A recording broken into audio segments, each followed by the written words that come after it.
أنا جد سعيدة أن هذه الحكومة الحالية انتقلت فيها التمثيلية من وزيرة واحدة إلى 6 وزيرات، وكنتمنى إن شاء الله أن هذا العدد ما يكونش فقط واحد الإضافة عددية، وإنما إضافة نوعية اللي غادي تبرهن من خلالها المرأة المغربية كما برهنت في السابق في العديد من الحقائب التي تولتها ومن العديد من المسؤوليات والمناصب. كتزيد تبرهن المرأة على القدرة ديالها في المسؤولية التي توضع فيها. في هذه المناسبة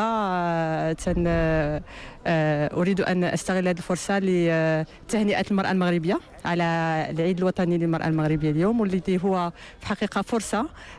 للتجاوب مع أوضاع المرأة المغربية بصفة عامة وللقدوم إلى الأمام في حقوق المرأة. نحن جد فخورين بهذه الثقة الملكية اللي حظينا بها كنساء وكوزراء جدد، ونتمنى أنه دائما العمل الحكومي ويعني يكون هناك قيمة مضافة للعنصر النسوي من أجل يعني مزيد من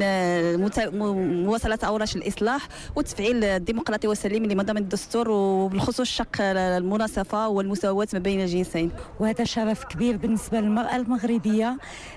وهذه سيدنا ماشي غير نصفنا احنا ولكن نصف المرأة المغربية على العموم، ولا يحشمنا جميعا كنساء أننا نهزوا راية المغرب وأننا نساهموا في التنمية ديال البلاد.